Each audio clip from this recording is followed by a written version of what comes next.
என்னை சரி பண்ணிக்கணும்னு நினைக்கிறேன். என் உயிரே போனாலும் பரவாயில்ல. போய் சொல்லுண்ணா, நான் யாருன்னு எல்லாருக்கும் நிரூபிக்கிற நேரம் இது.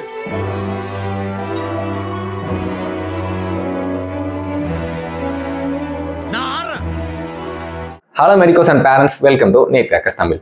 நம்ம இந்த வீடியோவில் நீட் எக்ஸாமுக்கான ட்ரெஸ் கோடை பற்றியும் அண்ட் என்னென்ன ஐட்டம்ஸ் நீங்கள் கொண்டு போகலாம் கொண்டு போகக்கூடாது எக்ஸாம் சென்டருக்கு அது வந்து டீட்டெயிலாக டிஸ்கஸ் பண்ண போகிறோம். இதெல்லாம் வந்து பார்த்தீங்கன்னா என்டிஏ வந்து அவங்க அஃபிஷியல் புல்லட்டின்லேயே மென்ஷன் பண்ணியிருக்காங்க. ஃபர்ஸ்ட் வந்து ட்ரெஸ் கோட் பார்க்கலாம்.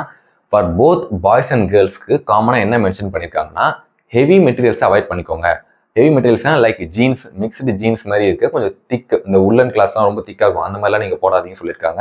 அது மட்டும் இல்லாமல் ஃபுல் ஸ்லீவ்ஸை அவாய்ட் பண்ண சொல்லியிருக்காங்க. ஃபுல் ஸ்லீவ்ஸ்னால் பாய்ஸ் ஃபுல் அண்ட் ஷர்ட், இல்லை கேர்ள்ஸ் வந்து இந்த கூர்த்திஸ் சுடிதாரில் ஃபுல் ஹேண்ட்லாம் வரல அந்த மாதிரி போகக்கூடாது, ஆஃப் ஹேண்ட் தான் போட்டு வரணும்னு சொல்லியிருக்காங்க. இதை மீறி நீங்கள் தெரிஞ்சோ தெரியாமலையோ ஃபுல் ஹேண்ட் போட்டு போயிட்டீங்கன்னா உங்களுக்கு எக்ஸாம் சென்டர் கேட்டுக்கு முன்னாடியே உங்களை கட் பண்ணிட்டு உள்ளே வர சொல்லுவாங்க, இல்லைனா உள்ளே போனதுக்கப்புறம் அவங்களே கட் பண்ணுறாங்க. ஸோ இந்த மாதிரி மற்ற ஸ்டூடெண்ட்ஸ்க்கு முன்னாடி உங்கள் ட்ரெஸ்ஸை கட் பண்ணும்போது உங்களுக்கு எம்பசிங்காக ஃபீல் வரும். அவங்க முன்னாடியே மென்ஷன் பண்ணியிருக்காங்களே, அதை நம்ம ஃபாலோ பண்ணிட்டு போனால் ஒரு காமனஸாக ரிலாக்ஸாக நம்ம எக்ஸாம் எழுதிட்டு வரலாங்க. ஓகேங்களா? ஃபர்ஸ்ட் வந்து நான் பாய்ஸ்க்கு சொல்கிறேன். பாய்ஸ்க்கு வந்து இந்த மாதிரி நீங்கள் டிஷர்ட்ஸ் போட்டுக்கலாம். ஓகேங்களா? காட்டன் டிஷர்ட் ப்ரிஃபர் பண்ணுறது பெட்டராக இருக்கும். ஏன்னா நீங்கள் மே மந்தில் எக்ஸாம் எழுத போகிறீங்க. அப்போ வந்து ஜெர்சி மெட்டீரியல் மாதிரிலாம் போட்டு போயிட்டு மிக்ஸ்டு நைலான் டைப்லாம் போட்டு போனீங்கன்னா ரொம்பவே உங்களுக்கு ஹீட்டாக இருக்கும், அது ஒரு டிஸ்கம்ஃபர்ட்டாக இருக்கும். ஸோ காட்டன் போட்டு போகிறது லைட்டாகவும் இருக்கும், கம்ஃபர்டபுளாகவும் இருக்கும். அதுமாதிரி டிஷர்ட் இல்லைனா நீங்கள் இது மாதிரி ஆஃப் ஹேண்ட் ஷர்ட்ஸும் யூஸ் பண்ணிக்கலாம். அது வந்து பார்த்தீங்கன்னா ஃபுல் ஹேண்ட் யூஸ் பண்ணக்கூடாது. ஆஃப் ஹேண்டில் காட்டன் சூஸ் பண்ணுறது பெட்டர். ஏன்னா அவங்க வந்து ஹெவி மெட்டீரியல் யூஸ் பண்ண வேணாம் சொல்லியிருக்காங்க. ஹெவினா அந்த மாதிரி jeans, denim shirts and mixed ஜீன்ஸ்லாம் இருக்கும், அந்த மாதிரி யூஸ் பண்ணாதீங்க. அது மட்டும் இல்லாமல் ஷர்ட்ஸ் அந்த ஃப்ளோரல் டிசைன்ஸ்லாம் இல்லாமல் நார்மல் பேட்டர்ன்லாம் வாங்கிக்கோங்க. இந்த பார்ட்டி வேர், பீச் வேர் மாதிரிலாம் இருக்கும், அதெல்லாம் வேண்டாம். பிளைனாக லைட் கலர்ஸும் சூஸ் பண்ணிக்கோங்க. டார்க்கர் அவாய்ட் பண்ணுறது பெட்டராக இருக்கும். காட்டன் நீங்கள் யூஸ் பண்ணும்போது உங்களுக்கு எக்ஸாம் வரையும் கம்ஃபர்டபுளாக இருக்கும். மோஸ்ட்லி நீங்கள் உங்கள் ஸ்கூல் ஷர்ட்ஸ் கூட நீங்கள் யூஸ் பண்ணிக்கலாம். ஒரு சில ஸ்கூலில் அவங்க நேம் பேட்ச் அட்டாச் பண்ணியிருக்கலாம், இல்லைனா அவங்களோட ஸ்கூலோட நேம் இருக்கும், அதை மட்டும் நீங்கள் ரிமூவ் பண்ணிவிட்டு அன்ஸ்டிச் பண்ணிவிட்டு ஷர்ட்ஸ் மட்டும் நீங்கள் வேர் பண்ணிக்கலாம். இல்லைனா நீங்கள் வெளியே வாங்கிறதும் உங்களுக்கு பெட்டர் தான். ஏன்னா உங்களுக்கு ஃபஸ்ட் இயர் சேர்ந்துருக்கீங்கன்னா உங்களுக்கு காலேஜ்லேயும் ஆஃப் ஷர்ட்ஸ் யூஸ் ஆகும். அப்புறம் கீழே வந்து பார்த்தீங்கன்னா பேண்ட் வந்து பார்த்தீங்கன்னா காட்டன் பேண்ட்ஸ் நீங்கள் நார்மலாக யூஸ் பண்ணிக்கலாங்க. அப்படி இல்லையா ட்ராக் பேண்ட்ஸ் யூஸ் பண்ணலாம். பிளாக் பேண்ட்டாக ஒரு பிளைன் கலராக வாங்கிக்கோங்க, ட்ராக் பேண்ட்ஸ் யூஸ் பண்ணிக்கோங்க. ஆனால் கீழே அந்த கஃப் வச்ச மாதிரி வேண்டாம், அந்த டைட்டாக பிடிக்கிற மாதிரி இருக்க எலாஸ்டிக்காக அந்த மாதிரி வேணால் பிளைனாக இருக்கிற மாதிரி ட்ராக் பேண்ட்ஸ் யூஸ் பண்ணிக்கோங்க. அந்த ஒரு நாளைக்கு மட்டும் அவங்க சொல்கிற மாதிரி ட்ரெஸ் பண்ணிட்டு போங்க. அதுக்கப்புறமா நீங்கள் மெடிக்கல் காலேஜ் போனதுக்கப்புறம் உங்களுக்கு பிடிச்ச மாதிரி நீங்கள் ட்ரெஸ் போட்டுக்கலாம். அப்போ வந்து உங்களை யாரும் கொஸ்டின் பண்ண போகிறது இல்லை. ஸோ எக்ஸாம் டே அன்றைக்கி மட்டும் எந்த ஒரு எக்ஸ்ட்ரா நம்ம ப்ரெஷர் வராமல் இருக்கிறதுக்கு அவங்க சொன்ன மாதிரி ஃபாலோ பண்ணிட்டு போனால் பெட்டர்.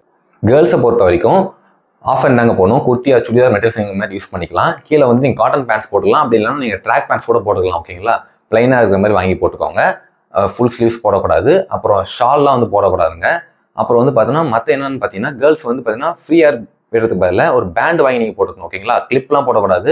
அவங்க கிளியராக மென்ஷன் பண்ணியிருக்காங்க, நீங்கள் ஆர்னமெண்ட்ஸ் எதுவுமே நீங்கள் போடக்கூடாதுன்னு சொல்லிட்டு. ஸோ எலாஸ்டிக் பேண்ட் வாங்கி போட்டு போகலாம். இல்லைனா நீங்கள் லூஸ் ஹேர் கூட நிறைய பேர் விட்டுட்டு போவாங்க. இப்போது நான் டீட்டெயிலாக அவங்க என்ன நோட்டீஸில் சொல்லியிருக்காங்கன்னு நான் உங்களுக்கு சொல்கிறேன் பாருங்கள். இன்னும் பெட்டராக உங்களுக்கு சொல்லணும்னா உங்கள் யூனிஃபார்ம் ட்ரெஸ் நீங்கள் போட்டு போயிட்டா அதுவே எந்த ப்ராப்ளமும் இல்லைங்க. பெரிய பெரிய இன்ஸ்டியூட்லாம் அவங்களோட பசங்களை யூனிஃபார்ம், அவங்க ஸ்கூலோட யூனிஃபார்ம் தான் போட்டு போக சொல்கிறாங்க. லைக் வந்து பசங்க பார்த்தீங்கன்னா அவங்க ஷர்ட்டு காட்டன் பேண்ட் இருக்கும். கேர்ள்ஸுக்கும் ஓவர் கோட் மட்டும் போடாமல் அவங்க உள்ளே இருக்கிற அந்த 2 ட்ரெஸ் மட்டும் போட்டு போவாங்க. ஓவர் கோட் வந்து போடக்கூடாது சொல்லுவாங்க. லைக் குர்த்தி சுடிதாரில் எப்படி இருக்கும் அந்த மாதிரி நீங்கள் போட்டு போனீங்கன்னா ஓகேவாக இருக்கும். யூனிஃபார்ம் போட்டு போனீங்கன்னா பெட்டராகவும் இருக்குங்க. அதில் ஏன்னா யூனிஃபார்ம் வந்து டீசெண்டாக தான் இருக்கும், உங்களுக்கு கலர் கிரேடிங்லாம் பெருசாக இருக்காது. ஸோ இவங்க என்கிட்ட என்னென்ன சொல்லியிருக்காங்கன்னு சொல்லி நான் இப்போ சொல்கிறேன். என்னென்ன ஐட்டம்ஸ் கொண்டு போகலாம் கொண்டு போகக்கூடாதுன்றது. ஃபர்ஸ்ட் திங் வந்து பார்த்தீங்கன்னா அங்கே மெட்டல் டிடெக்டரில் ஸ்கேன் பண்ணுவாங்க. ஸோ நீங்கள் வந்து தலையில் கிளிப்பு போட்டிருந்தாலோ இல்லைனா ஏதாவது கம்பல் போட்டிருந்தாலோ எல்லாமே அங்கே சவுண்ட் வரும். ஸோ நீங்கள் கம்பல் போடக்கூடாது, எந்த ஆர்னமெண்ட்ஸுமே போடக்கூடாதுங்க. ஓகேங்களா? ஒரு 4 hours தான் நான் பேரண்ட்ஸ் ப்ளீஸ். ஓகேங்களா? சின்ன கம்பலை தான் இருக்குது, அது போட்டால் என்ன தப்பான்னு கேட்டிங்கன்னா அங்கே மெட்டல் டிடெக்டரில் அங்கே வேணாம், போடக்கூடாது தான் சொல்லுவாங்க. ஓகேங்களா? போட்டு போக வேணாம். ஒரு 4 மணி நேரம் தானே கழட்டி வச்சிட சொல்லுங்கள். ஓகேங்களா? கம்பல், செயின் அண்ட் நோஸ் பியர்சிங் கூட மூக்குத்தி இருந்தாலும் அதையும் கழட்டி வச்சுருக்கோங்க. எந்த ஆர்னமெண்ட்ஸ் போடக்கூடாது, செயின் போடக்கூடாது, இந்த மாதிரி பிரேஸ்லைட்ஸ் கூட நீங்கள் போடக்கூடாது, வாட்ச் கூட போடக்கூடாதுங்க. அனலாக் வாட்சாக இருந்தாலும் சரி, டிஜிட்டல் வாட்சாக இருந்தாலும் எதுவுமே நீங்கள் போட்டுட்டு போகக்கூடாது. ஏன்னா உங்களுக்கு எக்ஸாம் ஹால்லே கிளாக் இருக்கும். ஓகேங்களா? ஒரு சில நேரத்தில் இப்போ எனக்குலாம் வந்து பார்த்தீங்கன்னா அந்த வாழை ஒட்டி வந்துச்சு, எனக்கு நேரம் மேலே கிளாக் வரும், எனக்கு கிளாக் தெரியாது. அந்த மாதிரி சமயத்தில் நீங்கள் எக்ஸாம் இருக்கிற டைம் கேட்டுக்கலாம். இல்லைனாலும் 1 hour ஒன்ஸ் அவங்க பெல்லு ரிங் பண்ணுவாங்க. ஸோ நீங்கள் அதை வச்சு டைம் கீப் பண்ணிக்கலாம். நான் டைம் பார்த்தாலுமே ப்ரோ நான் டைம் வச்சு கீப் பண்ணுறேன், வாட்ச் எடுத்துன்னு போனால் எடுத்துன்னு போகக்கூடாதுங்க. மீறி எடுத்துன்னு போயிட்டீங்கன்னா வாட்சை கழட்டி வச்சு சொல்லுவாங்க. இங்கே மென்ஷன் பண்ணியிருக்காங்க, நான் சொல்கிறேன் பாருங்க, உங்களோட ஐட்டம்ஸ்க்கு வந்து பிலாங்கிங்ஸ் நாங்கள் பொறுப்பு இல்லைன்னு அவங்க சொல்லிட்டாங்க. நீங்கள் அங்கே வந்து எடுத்துன்னு வந்துட்டீங்க, நாங்கள் வாங்கி வச்சிட்டோம்னா அது காணாமல் போச்சுன்னா அவங்க பொறுப்பு இல்லை. ஓகேங்களா? அப்போ நான் தெளிவாக சொல்கிறேன். Any items like textual material printed or written like paper printed அதை பிரிண்ட் பண்ண மெட்டீரியல்ஸ் எதுவுமே நீங்கள் எடுத்துகிட்டு போகக்கூடாது. Bit papers are not allowed. அப்புறம் பாக்ஸ் கூட நீங்கள் எதுவுமே எடுத்துகிட்டு போகக்கூடாதுங்க. சரி, நான் பாக்ஸ் தான் எடுத்துகிட்டு போகல, டிரான்ஸ்பரண்ட் பவுச் எடுத்துகிட்டு போகிறேன், அதில் போட்டு என் ஆதார் கார்டில் எடுத்துகிட்டு போனால் அதுவும் நீங்கள் எடுத்துகிட்டு போகக்கூடாது. இங்கே அதுவும் மென்ஷன் பண்ணியிருக்காங்க. பிளாஸ்டிக் பவுச் எதுவும் எடுத்துகிட்டு வரக்கூடாது சொல்லியிருக்காங்க. கால்குலேட்டர் எடுத்துகிட்டு வரக்கூடாது. பென்னு, ஸ்கேல், பென்சில் எந்த ஸ்டேஷனரியும் நீங்கள் எடுத்துகிட்டு போக வேணாம். ஏன்னா உங்களுக்கு ஷேரிங் பண்ண பென்னு அவங்களே கொடுப்பாங்க, ப்ரொவைட் பண்ணுவாங்க. ஓகேங்களா? அப்புறம் pad, eraser, log table, electronic calculator எதுவுமே நீங்கள் கொண்டு போகக்கூடாது. அப்புறம் ஏதாவது எலக்ட்ரானிக்ஸ் எடுத்துகிட்டு போய் நீங்கள் மாட்டினீங்கன்னா அப்புறம் உங்களை பேர் பண்ணிவிடுவாங்க.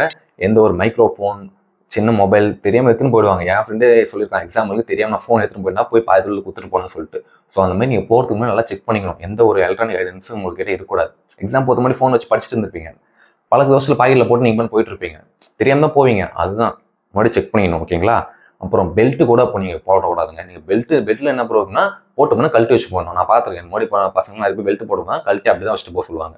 வந்து பார்த்துருந்தா நீங்கள் எடுத்துக்கலாம், இல்லைனா அவங்கள நீங்கள் எதுவும் கொஸ்டின் பண்ண முடியாது, ஏன்னா அவங்க மென்ஷன் பண்ணியிருக்காங்க. ஓகேங்களா?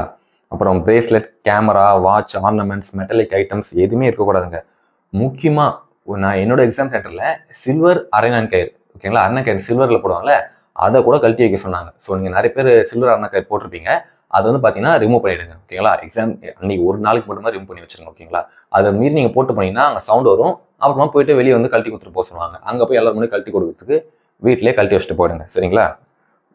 ஓகே, நோட் பண்ணிக்கோங்க. எந்த ஒரு மெட்டல் ஐட்டம்ஸ், கொலுசாக இருந்தாலும் சரி, பொண்ணுங்க கொலுசு கூட நீங்கள் போடக்கூடாது. ஓகேங்களா? அப்புறம் இந்த மாதிரி ஏதாவது நீங்கள் ஹைட் பண்ணி ஏதாவது டிவைசஸ் எடுத்துகிட்டு போகிற மாதிரி தெரிஞ்சுன்னா உங்கள் மேலே ஆக்ஷன் எடுக்கிற மாதிரி சொல்லியிருக்காங்க. அப்புறம் இதை பாருங்க, no arrangement will be made at centres for keeping any articles, items belonging to the candidates. நீங்கள் புக் எடுத்துகிட்டு போகிறீங்க, உங்களோட ஐட்டம்ஸ்லாம் கழட்டி வைக்கிறீங்கன்னா அதுக்கு எந்த அரேஞ்ச்மெண்ட்டும் நாங்கள் பண்ண மாட்டோம். நீங்கள் ஃபஸ்ட்டு போனீங்கன்னா உங்கள் ஓன் ரிஸ்க் தான் சொல்லிட்டாங்க. ஓகேங்களா? இப்போ ஒரு சிலர் பார்த்தீங்கன்னா ஒர்க்கிங்காக இருப்பாங்க, வேறு கோர்ஸ் படிப்பாங்க, அவங்க மட்டும் தனியாக போய் எக்ஸாம் எழுதுவாங்க. நான் என்ன ப்ரூவ் பண்ணுறது, நான் ஒரே பேக் மட்டும் எடுத்துகிட்டு போகிறேன்னா வேறு வழி இல்லை, பக்கத்தில் ஏதாச்சும் கடை இருந்துச்சுன்னா அந்த கடைக்காரர்கிட்ட கொடுத்துட்டு போங்க. இல்லைனா ஒரு ரிலேட்டிவ் தெரிஞ்சவங்க யாருன்னா வந்திருந்தாங்க கூடனா அவங்க கிட்ட நீங்கள் கொடுத்துட்டு போகலாம். உங்கள் புக்கு, நான் தனியாக தான் பஸ்ஸில் வரேன், எனக்கு வந்து மணி தேவை, நான் பர்ஸ் வச்சுருப்பேன், அது மட்டும் எடுத்துன்னு போகலாமான்னா அது கூட அலோடு இல்லை. அப்புறம் மணி தொலைஞ்சிடுச்சுன்னா அவங்க பொறுப்பு இல்லைங்க. முக்கியமான ஐட்டம்ஸ்லாம் ஏதாவது இருந்துச்சுன்னா எடுத்துன்னு போக வேணாம். நீங்கள் என்னென்ன எடுத்துகிட்டு போனோம்னா ஹால் டிக்கெட் உங்களுக்கு வந்துடும். வந்ததுக்கப்புறம் டவுன்லோட் பண்ணி ஹால் டிக்கெட் எடுத்துக்கணும். 2 பாஸ்போர்ட் சைஸ் ஃபோட்டோ கேட்பாங்க, 2 ஃபோட்டோ, உங்களோட ஐடென்டிட்டி கார்டு ஒன்று, மேக்ஸிமம் ஆதார் கார்டு தான் எல்லாமே யூஸ் பண்ணுங்க, ஆதார் கார்டு ஒரிஜினல் ஒன்று, அவ்வளோதான். வாட்டர் பாட்டில் அதுவும் டிரான்ஸ்பரண்ட்டாக இருக்கணும். நார்மலாக அக்வாஃபினோ ஏதோ ஒரு கிண்டி ஏதோ ஒன்று வாங்கிக்கோங்க, வாங்கிட்டு அந்த லேபிளை பிரிச்சுருங்க, பிரிச்சுட்டு டிரான்ஸ்பரண்ட் வாட்டர் பாட்டில் நீங்கள் ஒன்று எடுத்துக்கலாம். வாட்டர் பாட்டில் சைஸ்லாம் பிரச்சனை இல்லை, 1 லிட்டர் எடுத்துக்கலாம், 1/2 லிட்டர் எடுத்துக்கலாம், அது உங்கள் இஷ்டம் தான், உங்களோட கம்ஃபர்டபுளை பொறுத்து நீங்கள் எடுத்துக்கோங்க. மற்றபடி நீங்கள் எதுவுமே எடுத்துகிட்டு போகக்கூடாது. வேறு ஏதாவது அவங்க அடிஷ்னலாக எடுத்துகிட்டு வர மாதிரி மென்ஷன் பண்ணியிருந்தாங்கன்னா நம்ம அட்மிட் கார்டு வந்ததுக்கப்புறம் டிஸ்கஸ் பண்ணிக்கலாம். வேறுமே நீங்கள் எடுத்துன்னு போகக்கூடாதுங்க. வேறு என்ன டிஸ்கஸ் பண்ணணும்னு மெயினாக நினச்சேன்னா, நான் வந்து ஒரு டயபெட்டிக் பேஷண்ட் போட்டு நான் மென்ஷன் பண்ணியிருக்கேன், நான் எனக்கு டேப்லெட்ஸ் அண்ட் சாப்பிட்றதுக்கு ஏதாவது பொருள் எடுத்துன்னு போகலாம், நீங்கள் அதை எடுத்துகிட்டு போகலாம். இல்லை நான் வந்து எங்கள் ரிலீஜியஸ் கல்ச்சர்ஸ் பற்றி அதுபடி நான் இந்த மாதிரி ட்ரெஸ்ஸஸ் தான் நான் போடணும், இந்த மாதிரி நான் ஃபாலோ பண்ணணும்னா நீங்கள் பிஃபோர் அட்லீஸ்ட் ஒரு 2 hours முன்னாடி பிஃபோர் 12:30 போயிட்டு நீங்கள் எக்ஸாம் சென்டரில் ரிப்போர்ட் பண்ண சொல்லியிருக்காங்க அவங்க. அந்த மாதிரி நீங்கள் ரிப்போர்ட் பண்ணிங்கன்னா அந்த அரேஞ்ச்மெண்ட்ஸ் அவங்க பண்ணுவாங்க, உங்களை அலோவ் பண்ண வாய்ப்பு இருக்குது. ஓகேங்களா? இந்த மாதிரி நான் ட்ரெஸ் போடுவேன், இதெல்லாம் என்னால் ரிமூவ் பண்ண முடியாது, கஸ்டம் வியரிங்ஸ் நான் போட்டு தான் ஆகணும், இல்லைனா இதெல்லாம் ப்ராப்ளம் ஆகும் அப்படின்னு சொன்னீங்கன்னா நீங்கள் இன்ஃபார்ம் பண்ண சொல்கிறாங்க. லாஸ்ட் மினிட்ல வந்து நீங்கள் சொன்னீங்கன்னா அவங்க பொறுப்பாக முடியாது. அதெல்லாம் மென்ஷன் பண்ணியிருக்காங்க. நீங்கள் இதெல்லாம் வியர் பண்ணணும், இதை நீங்கள் சாப்பாடு எடுத்துகிட்டு போகணும் அப்படிலாம் இருந்துச்சுன்னா அட்லீஸ்ட் மினிமம் ஒரு 1 hour முன்னாடியாவது நீங்கள் போய் அந்த எக்ஸாம் சென்டரில் ரிப்போர்ட் பண்ணிடுங்க. ஓகேங்களா? 2 hours முன்னாடி பண்ண சொல்லியிருக்காங்க, இல்லை மினிமம் ஒரு 1 hour முடியாது நீங்கள் பண்ணிடணும். லாஸ்ட் மினிட் எக்ஸாம்க்குள்ளே போகிறேன், செக்கிங் அப்போ இன்ஃபார்ம் பண்ணிக்கிறேன்னு சொன்னீங்கன்னா அதுக்கு அவங்க பொறுப்பாக மாட்டாங்க. ஏன்னா எல்லாத்தையும் அவங்க கிளியராக மென்ஷன் பண்ணிட்டாங்க. சரிங்களா? Traditional wears or diabetic patients, இல்லைனா நான் சம் டேப்லெட்ஸ் நான் எடுத்துக்கிட்டு ஆகணும், அந்த எக்ஸாம் டைமில் நீங்கள் எடுக்கிற மாதிரி இருக்குன்னா நீங்கள் அதை சொல்லலாம். உங்களை அப்பா அதை அலோ பண்ணுவாங்க. அப்போ வந்து அலோ பண்ண மாட்டேலாம் சொல்ல மாட்டாங்க. ப்ரியராக நீங்கள் இன்ஃபார்ம் பண்ணிங்கன்னா அலோ பண்ணுவாங்க. அவ்வளோதான். மற்றபடி எந்த ஒரு திங்கும் எடுத்துகிட்டு போகாதீங்க, மறந்து கூட எடுத்துகிட்டு போயிடாதீங்க. போகிறதுக்கு முன்னாடி நல்லா செக் பண்ணிவிட்டு பொறுமையாக போங்க. நான் இன்னொரு வீடியோ எக்ஸாம் டே எப்படி இருக்கும் சொல்லிட்டு திரும்பவும் நான் அதில் எக்ஸ்பீரியன்ஸ் ஷேர் பண்ணுறேன். இப்போதைக்கு ட்ரெஸ்க்கு வாங்கி வச்சுக்கோங்க. இந்த மாதிரி கோர்ஸ் தான் நீங்கள் ஃபாலோ பண்ணணும். இந்த மாதிரி ஐட்டம்ஸ்லாம் எடுத்துகிட்டு போகக்கூடாது. எக்ஸாம் எழுதும் போதே நீங்கள் வாட்சை பார்த்து எழுத பழகிக்காதீங்க, கிளாக்கை பார்த்து எழுதுங்க. ஏன்னா அங்கே போய் கிளாக்கை பார்த்து தான் பார்க்க போகிறீங்க. கையை பார்த்தீங்கன்னா அப்புறம் அங்கே போய் கையை பார்க்குற பழக்கம் தான் வரும். ஸோ இதெல்லாம் ஃபாலோ பண்ணிக்கோங்க. தேங்க்ஸ் ஃபார் வாட்சிங். இதே மாதிரி யூஸ்ஃபுல்லான ஒரு வீடியோஸ் நம்ம till the NEET exam, after NEET exam போட்டு தான் இருக்க போகிறோம். ஸோ மறக்காமல் சப்ஸ்கிரைப் பண்ணிட்டு லைக் பண்ணிட்டு உங்கள் ஃப்ரெண்ட்ஸ்க்கு ஷேர் பண்ணிடுங்க. தேங்க்ஸ் ஃபார் வாட்சிங்.